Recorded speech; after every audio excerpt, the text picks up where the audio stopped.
Hello everyone and welcome to our on-location broadcast. Is that meeting trend right for your association's event?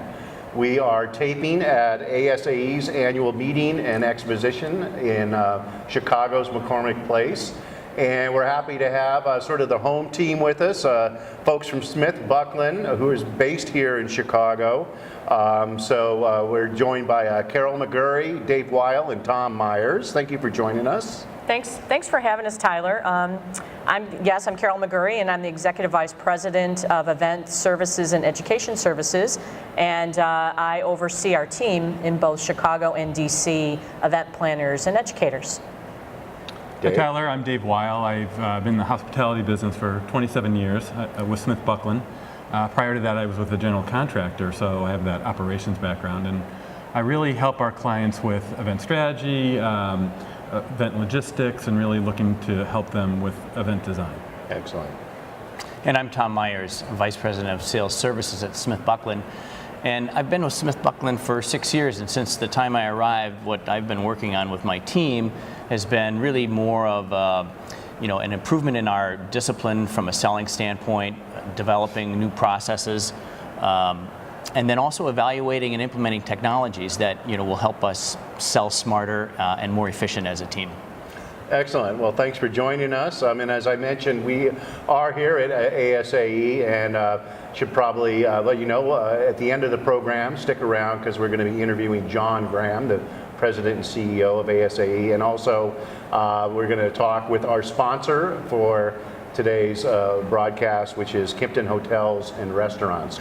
Let's get this rolling. It's an informal conversation, so let's keep it interesting and rolling. And maybe the first question should be, how should planners think about event strategy when designing their meeting sets so they can energize their organizations and the attendees at their meetings?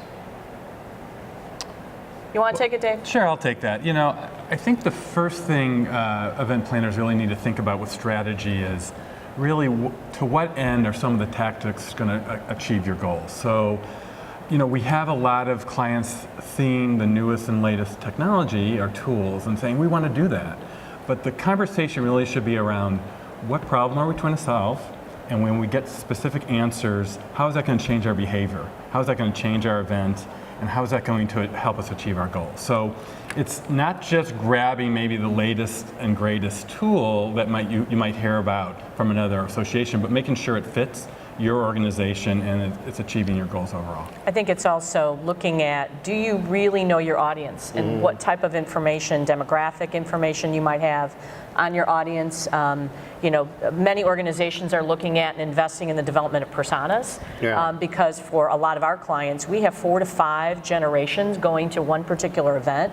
And it's not, you just can't dust off your event plan from last year and deliver it again. You have to really think about, how do I tailor the approach, both from an educational perspective, making it engaging, as well as from a social perspective and networking perspective, to meet those various needs of those individuals and exhibitors and sponsors as well, because in a way, they are also attendees at your show.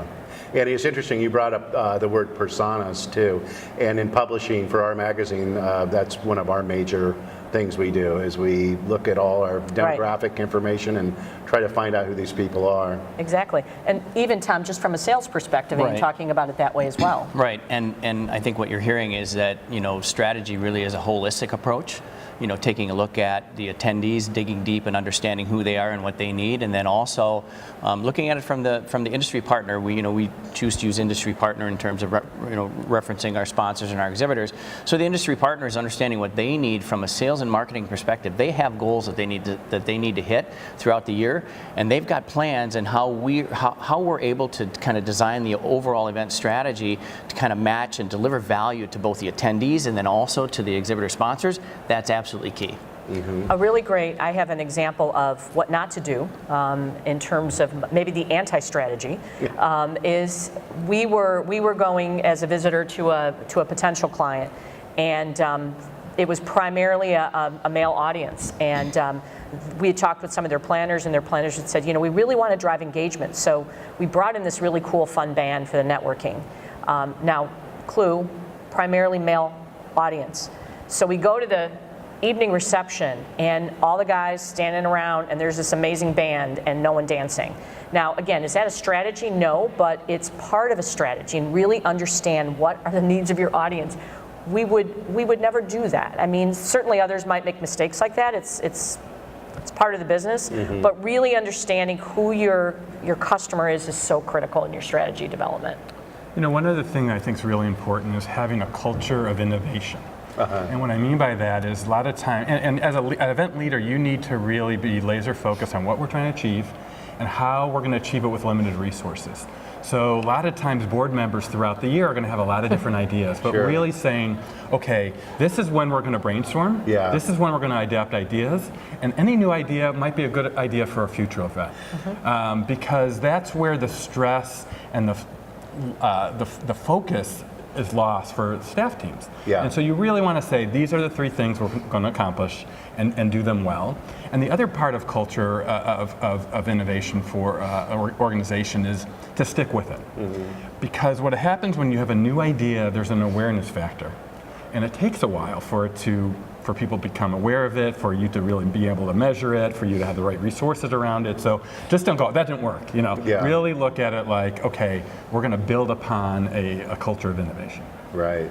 And then, you know, I would also add too, in terms of innovation and just from a planning and a strategy perspective, making sure that everybody's at the table. In other words, you know, you got to have all the different functional areas within your organization sitting at the table at one point or another. It doesn't have to be every meeting, but as you're planning, you know, the perspectives that you get from the sales team, the perspectives you get from the marketing team, and you know, the membership team and the education team. I mean, it's really incredible when you start to kind of gel as an organization, and you start coming up with these ideas, and then they really kind of come to, you know, shape up and create that value that you're trying to deliver at the event. It must be really hard to corral all these ideas. I mean, there could be ideas just flying from every direction.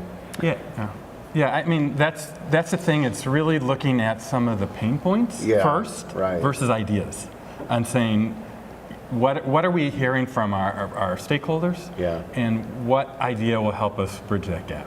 Well, and kind of what Dave was talking about earlier, just there is a finesse. I've been doing this for over 30 years, and I'm a recovering executive director. So having played in many different roles in the company, there is an art to how do you manage volunteer and board input. Listen, they own the organization. We, as an outsourced partners, professional services organization, our role is to help deliver to their strategy. That said, our role is also to help them get to the sweet spot. And so there is a way to get at it, and certainly through brainstorming, great, but also to Dave's point, helping them understand what the planning cycle is, also putting dollars on some of this, because again, lots of folks have the greatest ideas, and it's, okay, well, that might cost X dollars. Is that something you want us to move forward? Do you want us to take something else out of the budget? Because you can't just keep building and building and building upon. And just when it comes from a staff perspective, you do want that kind of a bit of a free-for-all in the beginning. We do the $1 million ideas brainstorming. So that way, every idea can come with no dollar amount around it, just to get people thinking and taking some risk. And then, unfortunately, we bring the reality down to, okay, let's prioritize what are the top issues or what are the top opportunities, and then and then the team goes back off and says, okay, well, this will cost this will cost this. But it doesn't constrain the thinking. And then I would pick up from that and say, okay, once we've understood, you know, kind of what the idea is and, you know, what it's going to cost, from a sponsor perspective, really what we're trying to understand is, you know, what is it that we're actually delivering to the sponsor? What kind of value are we providing to the sponsor? And there's a lot of different components to that. So as an example, if we're dealing with an idea that doesn't have any kind of face-to-face element with a sponsor and an attendee, essentially then what we're talking about is a branding opportunity, and so we treat that a little bit differently. But once we understand those things, then what we can do is we can say, all right, we're going to go segment a very specific part of our industry partner population, and then go after them with this very specific branding opportunity that makes a lot of sense. So, you know, if it's all students, the majority that are students, there's no face-to-face, it's a brand, but we're going to seek out those brands that are really targeting student populations because they're their future buyers. And those are the kinds of things that we'll do, you know, once these ideas start to take shape. I was just going to say, Tyler, one other thing that we're seeing is meetings are much more sophisticated than ever before. Sure. 10 years ago, I was able to do a meeting. I didn't need my technology specialist by my side. Yeah. I can't do a meeting anymore without them. I know. And what we're finding is clients and potential clients are seeking us out because it's not like it was. It's not a generalist, let's try to get it done. It's really trying to find the right vendors that can help us with like event strategy, personas, that kind of thing. Sure. And also having the specialists that really help us with those new initiatives. And that's, I would say, is a very unique thing that we're seeing in the last five years. Well, and you know, one of the values, at least that I know we bring to our clients in terms of bringing those services and those specialties to the table is the fact that we run over 300 events a year. And so just by virtue of that fact, we are able to bring our team together in a room. Virtually, we have some folks who are remote, and brainstorm concepts, but also build upon some volunteer-driven concepts that we've seen because we work with healthcare, we work with traditional trade associations, with technology, all do things a little bit differently, but you can adopt some of those concepts very easily for one of your shows. A lot of examples to work with. Absolutely, Yeah. absolutely. When we're in a meeting together, we start hearing the same thing in a quarter or half a year situation where, oh my God, we've heard this 10 to 15 times. This is not just a coincidence. This is a trend that we quickly need to jump on. So it's interesting. So say your association board has like a great idea for the next event coming up. How do you make that a reality? How do people work to really achieve that goal? I think, so first and foremost, we have a very robust process. It's almost a product, you would think back to like product management in terms of how do you bring a product to market. And so if it's bringing a physical new product to market as part of an event, we have a vetting process that we go through that enables us to better understand, okay, concept is here. Now, understanding concept, let's test it. Let's see if this is, and again, we value and the reason that we're in business is because of the richness, what volunteers and board members bring to the table, but sometimes it's based off of an individual perception and not a market need. So we vet it to make sure there's a market need for the concept, and then we test it, we do some focus groups. This is for big product. We do focus groups to better understand, is there a need for this? We throw out pricing to vet, is this something people will actually buy? And then we test it out a little bit with kind of tweaking it a little bit and bring it back out to a new set of customers, potential customers, to say, would you buy this? And their feedback helps us actually shape the concept a little bit further. If it's a concept where it's, we want to change up a reception or we want to add, virtual reality to a show, it goes back to what Dave said earlier. What problem or opportunity are we trying to either address or solve? And then going back and putting a dollar amount on it to say, okay, let's see if, again, in 3 years, are we going to make our money back? Is this going to surprise and delight sponsors and exhibitors and our attendees because they're getting this whole new exposure? It's really understanding the business need of the concept versus, oh, that's a really great idea. Right. Yeah, Carol's right on as far as, I'm amazed sometimes when a new idea happens and the rigor around the due diligence that's needed, like any business. Like no one would jump into an investment without doing the right due diligence. The other aspect of it too is finding the right partners and vendors that help us provide the vision. And it's really this nuance of not directing them so much that the outcome is like from our predetermined, right? It's enough to say, here's where we want to go, give me some feedback, and then from there we really go up and back to make sure it's spot on from the board's. You want their fingerprints on it too, right? Then why use them, right? Exactly. And a lot of associations will set up councils, partner councils, where they have regular meetings, maybe twice a year, where they get together with their key sponsors, industry partners, and they'll go through some of these ideas and they'll vet those ideas and kind of get find out whether or not that kind of fits within what the kind of trend is from a marketing and sales strategy perspective is, and that kind of helps then shape what it looks like, shape some of the pricing, and then allows us to kind of come back to the team and say, okay, we need to make these shifts or make these adjustments. And just from a pure implementation, once the product has been or the concept has been defined, then it's role clarity. Who Yeah, owns executing? Who's L1? We use L1 a lot in our company. You're the person who's totally accountable for making this happen, and then you've got L2 and L3 people who are either contributors or people who offer ideas. We live and breathe by, we use software called Teamworks for our project planning, and if it doesn't go on the project plan, it ain't gonna get done. So that is so critical in terms of understanding who's part of this process, who's leading it, who contributes to it, and if a milestone is off, how do you get back on track through pretty robust project It management? beats tons of emails flying around. Oh my gosh, yeah. Well, and you know, just to put a plug in for the software is pretty cool because you really can embed, you know, discussion topics and things in terms of particular milestones. So we love it. I'll have to look at that because we use something called Basecamp now, which works great. We're always We've used it too. Yeah, we're always looking for other ideas. So I might be listening to this broadcast again. There you go. There you go. How about demographic trends in the meetings and events industry, both association and outside of the association world? How are attendee preferences impacting the meetings world now?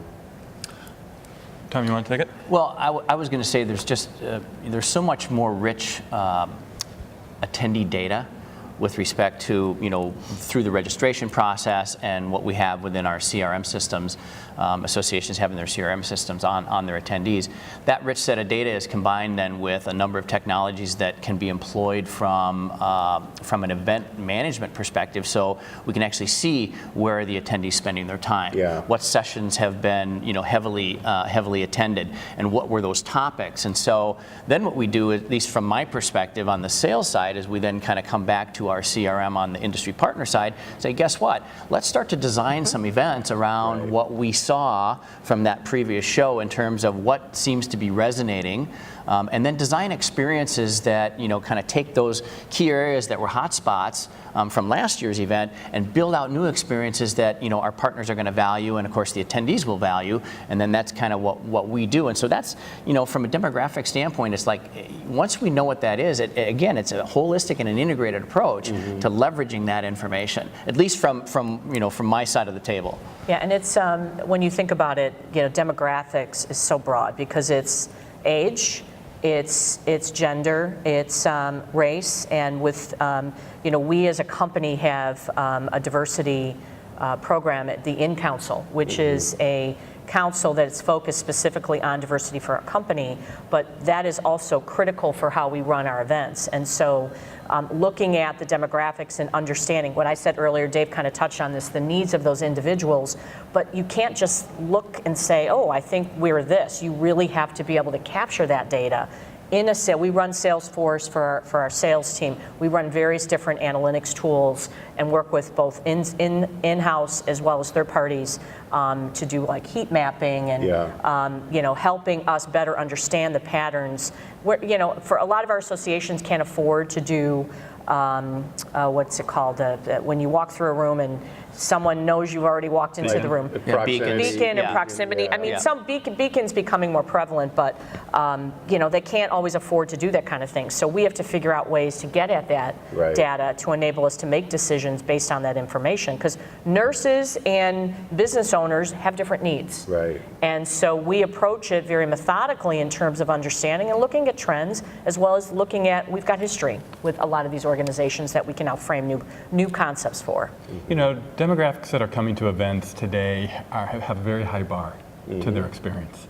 They're expecting the latest in technology, they're expecting concerts, they're expecting all sorts of things. And what we're finding is associations maybe are not pushing themselves in that direction. And one trend we are seeing is our corporate exhibitors sometimes are saying, hey, we want to start our own event because we can control the brand, the messaging, and whatnot. So associations still have a high value with their events because attendees can see the whole industry, right?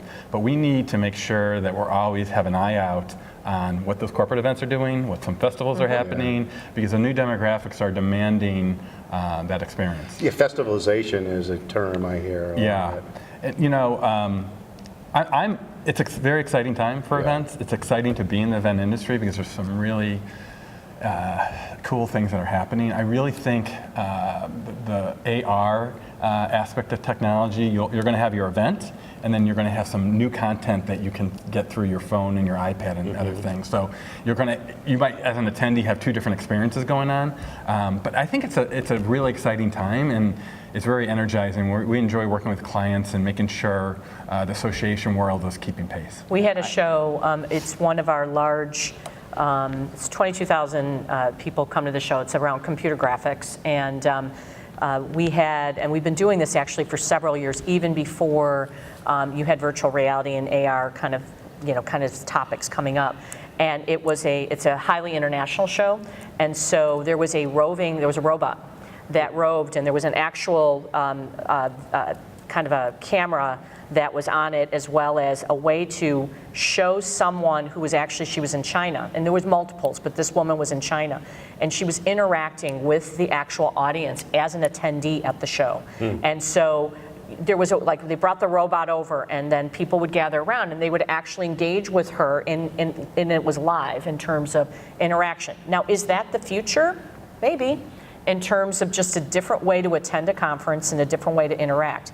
We get asked all the time, is the live event going away? No, the live event's not going away. It's just going to be different. Yeah, I mean, again, live events, they won't go away, but I think the key is that you've got a lot of competition for attendees and where they're going to spend their time and their money. Sure. And so if, in fact, you can leverage the demographics and provide these higher value, kind of almost one-on-one experiences, where the attendee walks away and said, you know what, that was incredible. I got a ton of networking done, I learned a lot, and I was able to improve my business. You know, those are the kinds of things that when they walk away, that's when they're going to say, I'll be back. And so that's the real challenge, is really taking those demographics and understanding that and delivering that kind of, personalized kind of an experience. And to Tom's point, we really encourage associations to take a step back and look at your schedule of events. Does it still make sense to have this much time maybe out of the office? Right. What are we trying to accomplish with each day?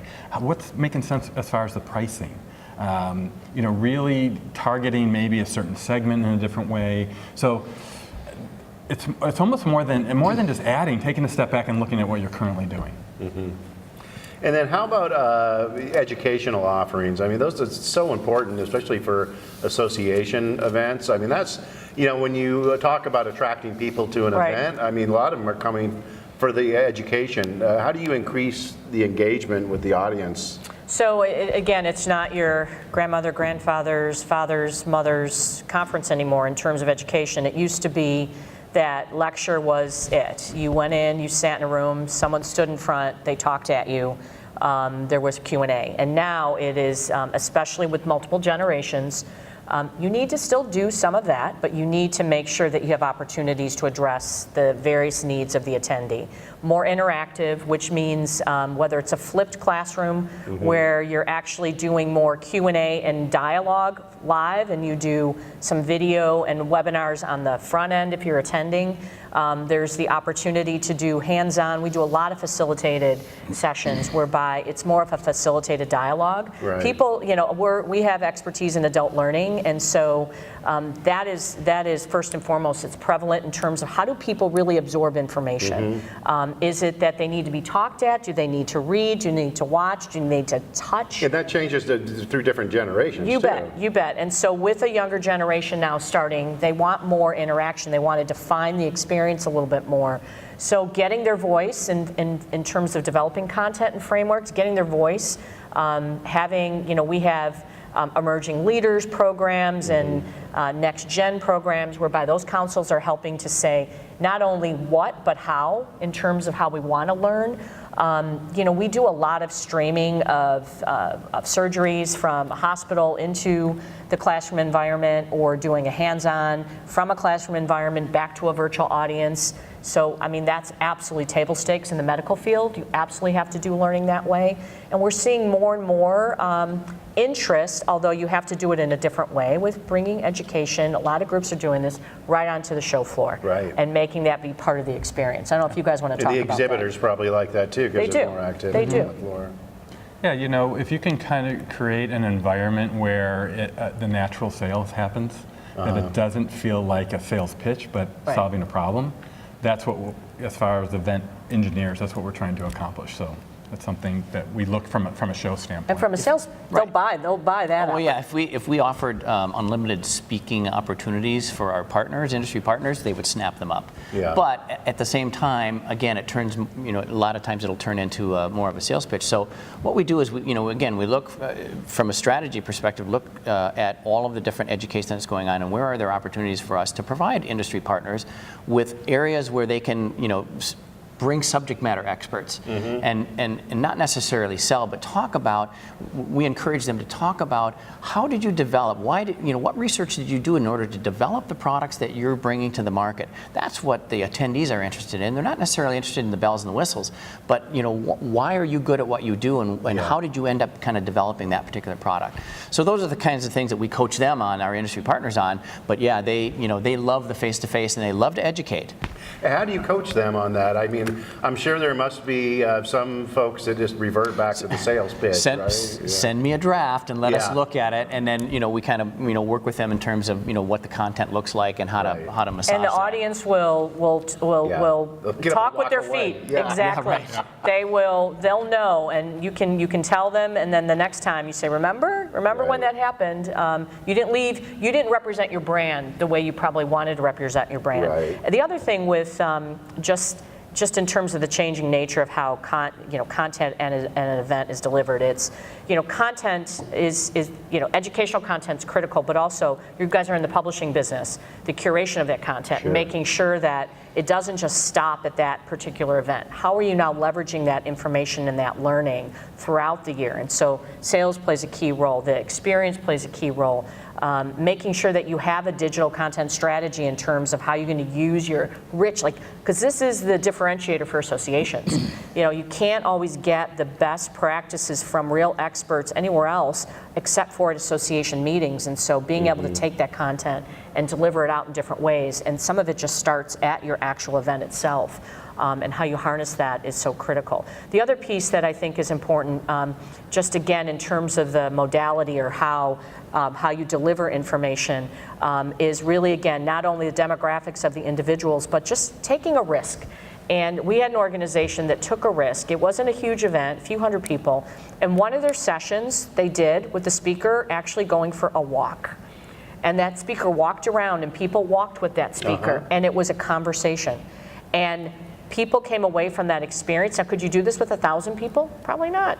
But you could do it if you have 25 people, 10 people, and walking around. And the richness of that experience was we really listened because we were walking, we were active. A lot of our groups are building in wellness into their particular programs. And the reason they're doing that is they're thinking holistically about the experience, not, again, I've done this for a long time. Back in the day, it was, how many sessions can we cram into a day? Yeah. And the more content, the better. You got to balance that because people just get overwhelmed. So we're bringing wellness into the programs, saying take a break, go over here, not just do yoga, but learn about some health tips and maybe get your blood pressure taken. We bring in local clinics and things like that. I've noticed a lot of extra things like that, like the headshot studio they have here. I think I saw one example of an area at a conference where you have an expert update your LinkedIn profile for 10 minutes. Yeah, because value, is coming in a lot of different ways. I've had a lot of attendees come up and say, Dave, you guys did this Genius Bar. I got more from that 20 minutes than anything else. So it's, to Carol's point, is creating some time for opportunity for the connection and networking and learning. So. And those are all great sponsorship opportunities as well. Yes, exactly. We had this was awesome, and truth be told, a little secret here, hopefully no one is going to tell this story. We had a group, and there was a problem at a facility where the escalators were not working so well, and it was a big nursing group. And so the team on the spot said, we're creating a Fitbit challenge. Nice. And it was, let's take the stairs. And the nurses embraced it. All over it. We had people challenging each other, and again, it was a way to bring wellness in. We've done that, and we've done it proactively. We did it reactively this time, but things like that it's not rocket science. This is simple stuff that can be done. When life gives you lemons, make lemonade. You bet. Right. You bet. So how do meeting formats affect engagement, especially when it comes to the networking opportunities at events? Tyler, this is a great question. It's something I think as an industry we're all really working towards reinventing the events. But one of the things in our way is suppliers, planners, we have standardization, right? And we do this because we want to get a lot of events produced. Things like room sets, standard theater setting, whatnot, with general contractors, certain type of floor plans. So we have to make sure we're getting out of the same old approach. And at Smith Buckland, we're really re-engineering our time to make sure we have enough time for the creative and the customization, because you have to make time for it. One of the things we're seeing on like show floors and it's engagement in new ways. We did a drone park where people wanted to see what is the latest and greatest. Like that's something you have to see in person, right? And so we're really making sure that we're having enough time for the creativity, because the standardization is not doing it for the end user anymore. Right. So that would be the thing, and you know, we hear a lot of people saying, I have a tidbit of information to share. It's not one person. It's really about what is the issue of the day, and you know, who in the room has some ideas that can help us get to solutions. One of the clients also, with the drone park, also did an escape room. And it was super cool because it was focused around, it was really built into the exhibition experience, and it was around products. It was a corporate client. It was around products. So you had to learn about a product in order to escape the room, and so it was enabling one of our key sponsors to be able to help with kind of tailoring that experience from an escape room. And listen, some of this stuff is costly, but you can also do it on your budget in terms of what you're really trying to achieve. You know, another part of the engagement and the changing of networking we kind of talked about earlier with the generations is more active. You know, it's no longer the 5-hour open bar, you know, sorry, old white guys standing together. It's really more interactive. So what does interactive mean? It could be that it's volleyball if you have that ability to do it and have a tournament. It could be bags tournaments on the show floor, which are super easy to do and low cost. Or Jenga, right? Everybody loves Jenga. We have the big giant Jenga puzzle that goes in, and you would think, God, nobody's going to really want to do that. People just kind of standing around. It's not just for the nighttime, it's during the day. Like people just like to get a diversion away from education and on the show floor to go wander off to another area and say, oh my God, look at these people playing Jenga. Right. So it's just little tiny things that can also enable like a different experience. Food is also critical. You know, food is an important part of all the different aspects, and you know, because we run 300 events at Smith Buckland, you know, we're challenged with, well, you've got all of these different needs: gluten-free, dairy-free, every single allergy, and coming up with creative approaches to enable people to feel comfortable at every one of these you don't want them to feel left out. No, but it's also costly, to be honest. It's costly. So you've got to be creative in terms of how do you come up with a menu that's going to enable the majority of people to experience it. And I guess facilities are probably up on that is a lot more than they used to be. They're starting. I mean, I think, again, one of the key things I would tell folks listening to this is challenge whoever you're working with. Don't just take a menu and say, I want the hamburger, or I want the chicken.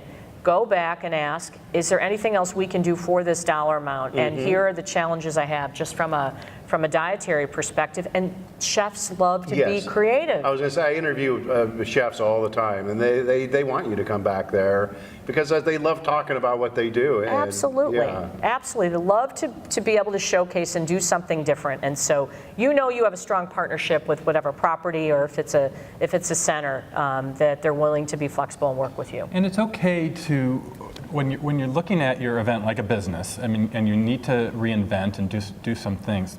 Carol said it's costly. Some things are costly. It's okay. You have to do the analysis, though, of, you know, what are we delivering? People are willing to pay for a great experience, and you'll retain them and they'll come back. But you got to make sure that you don't have that creep happening, because it is much more customized. It is much more individualized. So making sure you're doing that analysis. We had one of the computer graphics group. You know, they were thinking about, well, how do we continue to grow? We've got great attendance. Now, how do we maybe diversify the approach? And so when you talk about different experience, they created kind of almost like the Disney Fast Pass.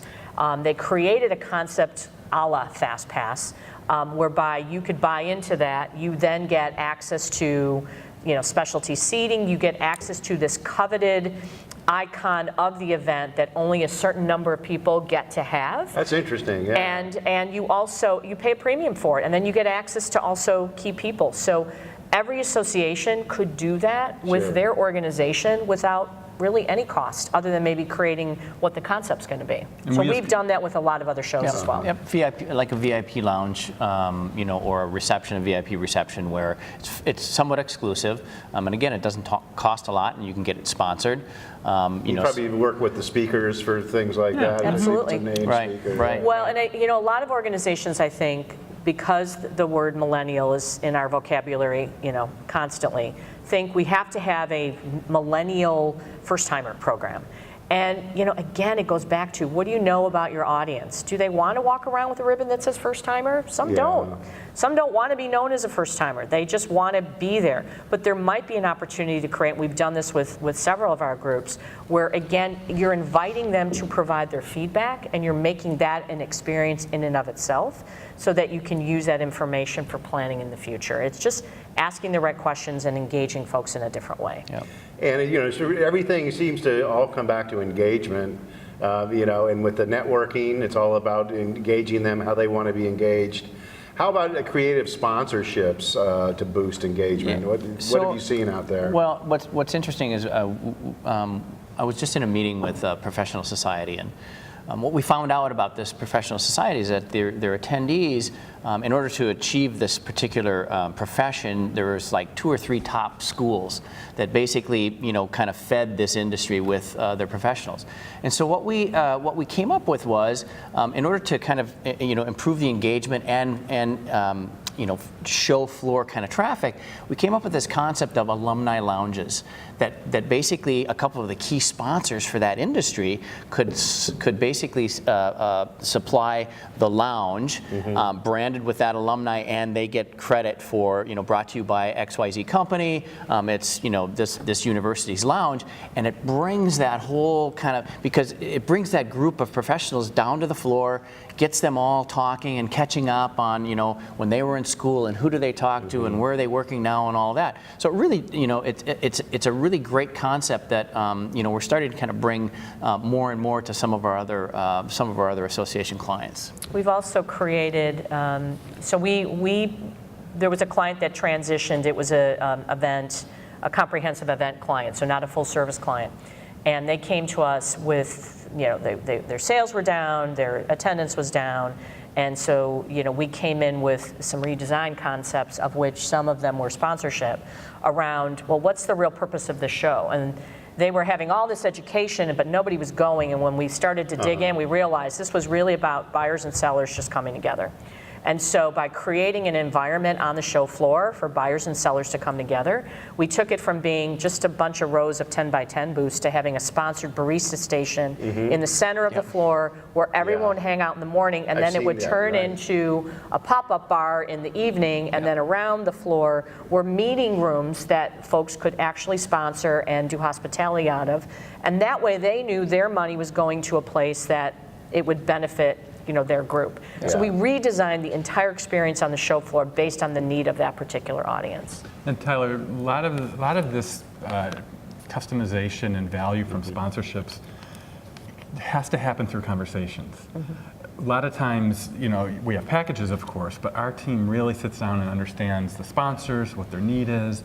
It can't just be a line in a prospectus that says, if you want to customize, call us. It doesn't work that way. You really need to talk about it. And what's helpful is then some of the things maybe you're talking as a team that you want to implement could match up, or it could be a little altered from there. But that to me is really the key part where you get kind of a win-win. And so, there's everything has become so much more involved. Knowing the personas, the different sponsorships, the tech piece is amazing. How do you just ensure that your meetings are fun? Right? And relevant. And how do you do that without breaking the bank? Well, I think, again, it goes back to understanding your audience, and as you understand your audience and you start to vet some products or some new ways or new approaches, is testing out a few on a small scale. So like the walking about, you would test that on a small scale. The escape room concept could probably work for any. You're probably not going to be able to spend the money that a corporate show would do, but you could probably dumb it down a bit and make it tailored specifically to your audience and get some sponsors to pay for it.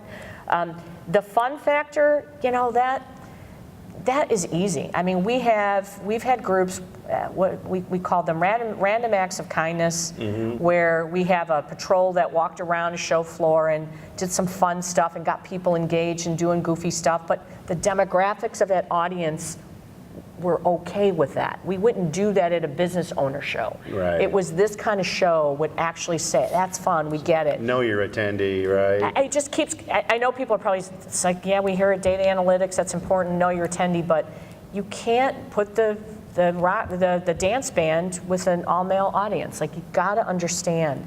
And fun can come in different ways. Fun is different to many people. Fun for some is having a few drinks and just hanging at the bar. Fun for some is playing volleyball. Yeah. Or having a bean toss or having some sort of competition. So You also have to be willing to kill some sacred cows. You know, we run into some associations that are doing these very long dinners with awards and rubber chicken and the whole thing, and we've done that for 50 years. And Right. that might work, but I would challenge to really look back and go, what are we trying to accomplish here? Is this fun for everyone, or is it just fun for maybe the select 20?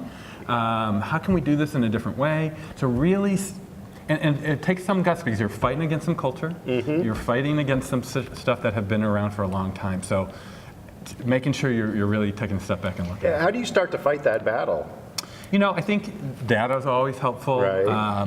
Getting some pre-conversations before the important vote. You know, doing the Getting things. feedback. Getting From, feedback. Ask the right questions in your, you know, in your attendee and your partner surveys. you also have to come from a place of trust. So they have to trust that you're not just bringing some concept to the table that, you know, you're pulling out of the air, that you believe that there's data behind this, there's rigor behind it, that it will work, and trust that you can execute it. And so that's relationships. You know, if you are coming in and trying to challenge the status quo, you've got to spend some time on relationship building too, to be able to have your voice at the table. And you know, but don't be afraid. Don't be afraid, because at the end of the day, again, we're here to provide concepts, ideas, provide challenges, but it's not our decision to make. It's not our organization. Our volunteers, board members, and members are the ones who have built the culture, and they're the ones that own the organization. So let me get back to fun. Yeah. I just Of course, wanted- Tom. Tom's all will- over Everybody likes Right, fun. Yeah, all about Tom. So I was meeting with one of our client associations in DC about 2 weeks ago, and we were talking about, again, low-cost ways to have fun. And turns out their audience is half of the attendees are students, and the other half are professionals or practicing. And so we talked about just an old-fashioned tug of war where students against the practitioners. And what we decided was that teams of 5. So you can make up your own team of 5, and it's bracketed so that it happens at multiple times throughout the entire event.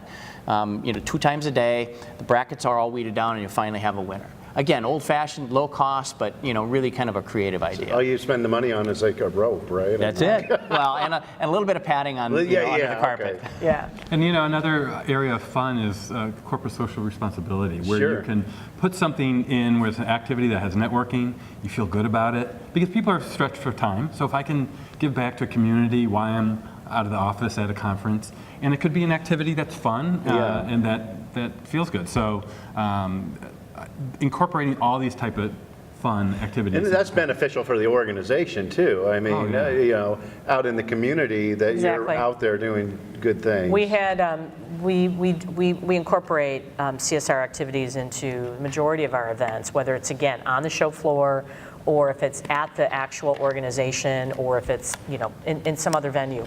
But last year when we had the hurricanes, we had several organizations that, you know, certainly had challenges with trying to draw the same number of attendees just because of what was happening in Texas, what was happening in Florida.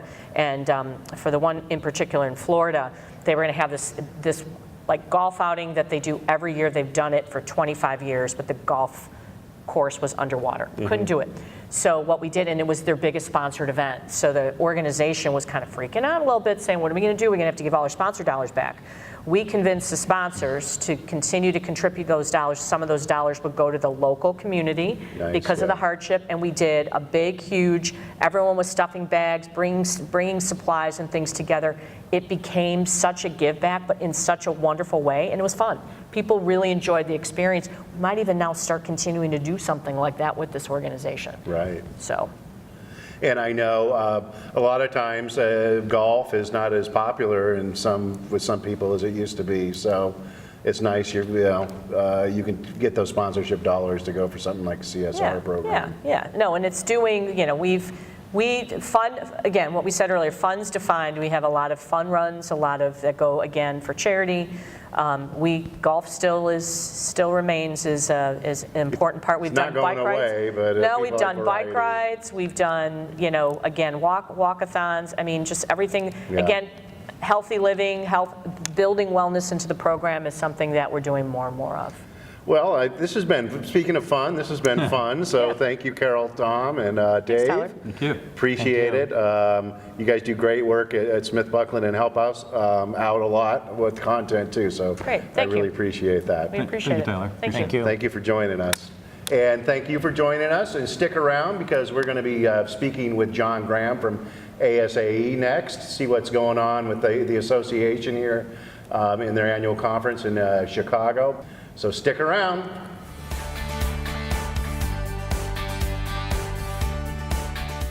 We're here at ASAE's annual meeting and exposition with John Graham, President and CEO of ASAE. Thanks for joining us. My pleasure. And lots of things going on. One of the big things that's jumped out at me was XDP and your innovative pricing strategy on that. Why don't you tell people about that?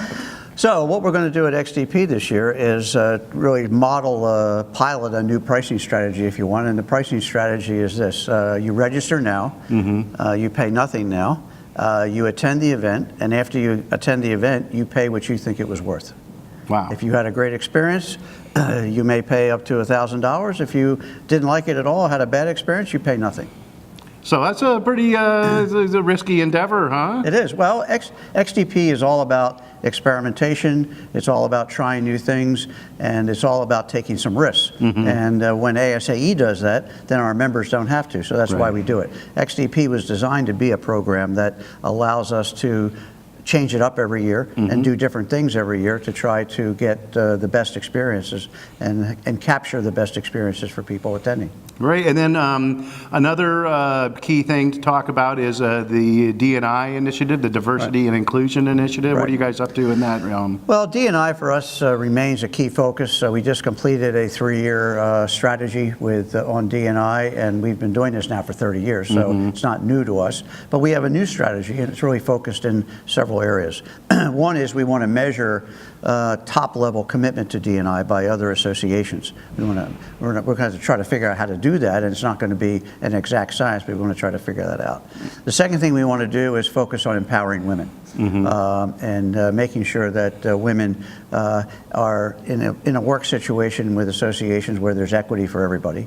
The third thing we're doing is looking at these artificial intelligence and the algorithms that are established to make sure that they aren't biased against any particular gender, race, ethnicity, sexual orientation, etc. And the fourth thing we want to do is really begin to quantitate how diversity and inclusion is really changing the landscape for associations. Well, great. And then also, you had some really strong words about bathroom bills earlier today and serving the LGBTQ community. Right. Our issue there is very simply in a lot of state legislatures over the last several years, and we'll see what happens in January this year, is that these so-called religious freedom bills get introduced, which really allow for discrimination against the LGBTQ community. And we've been front and center on being against that. We believe that all of our meetings, all of our activities, everything we do should be welcoming to all. Everyone should be comfortable, everyone should be welcome, and we continue that stand, and our board has been very supportive of ASAE taking that stand. You've really taken a strong stand in the last few years. Yes, we have. And then also finally, you're working with some state governments on accreditation Yes. issues. Yeah. And then I think you mentioned some tax issues also. Right. So the tax issues is at the federal level. Right, okay. So that's around the excise tax being charged on transportation, parking, and health club benefits. So we're focusing at the federal level, both with Treasury as well as legislatively, House Ways and Means and Senate Finance, to try to get that bill, that portion of the tax bill repealed, or if not repealed, at least have it implemented later when we can get some further clarification about how to calculate that tax. As you might imagine, a lot of churches in particular are being impacted by this who have never paid taxes before. So now they're concerned because they've never paid taxes before. Now they're being asked to pay taxes, and so it's a big issue. Excuse me. On the other side of the certification piece, that's at the state legislature level, and what we're having in the interest of trying to reduce regulations, states are introducing bills that roll back regulations that have the unintended impact of limiting certifications, both voluntary as well as licensure. So we're working to make sure that that doesn't happen. Well, great. Thanks for joining us. It seems to be a successful show so far. You might get north of 6,000 attendees. Yes, yep. So. Yeah, we're delighted to be here in Chicago. We have great attendance, great weather, and great to see you here, Tyler. Great to see you too. Thank you. Thank you.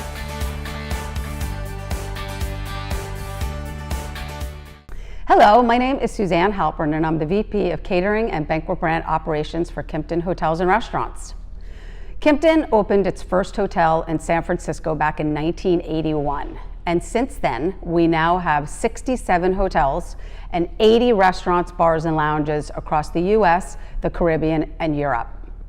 Now, DC is our largest market with 10 hotels in downtown DC. In addition to that, we have one hotel across the river in Old Town in Alexandria, Virginia.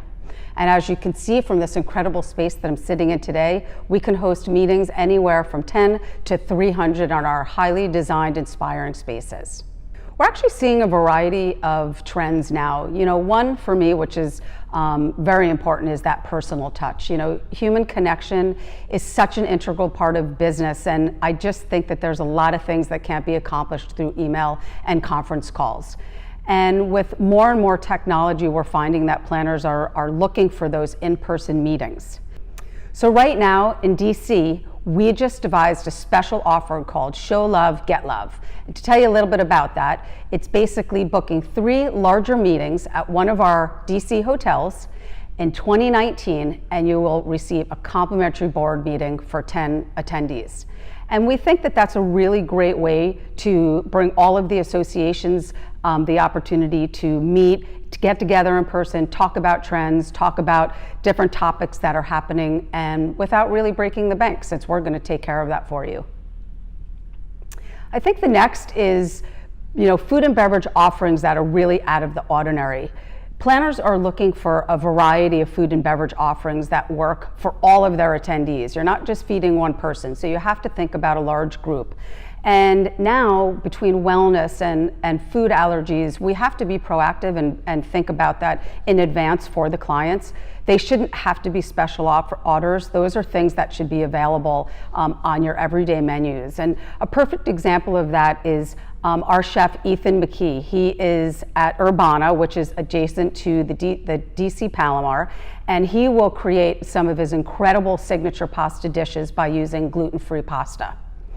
You know, at Kimpton, one of the things we really pride ourselves in is that our executive restaurant chefs are the ones that are creating the menus for our meetings and events. And we want to deliver a true culinary experience, as that's really a differentiator. And it's not just your food offerings, but it's also the presentation and really bringing that restaurant quality experience into our meeting rooms. And then the next is, again, as I mentioned earlier, is that the planners are really looking for inspiring spaces that are comfortable and encourage productive and creative thinking. And in DC, we have, at the Mason and Rook and Donovan Hotel, we have our rooftop pool decks. We have our historic ballroom at the Monaco DC in a post office that was built in the 1800s.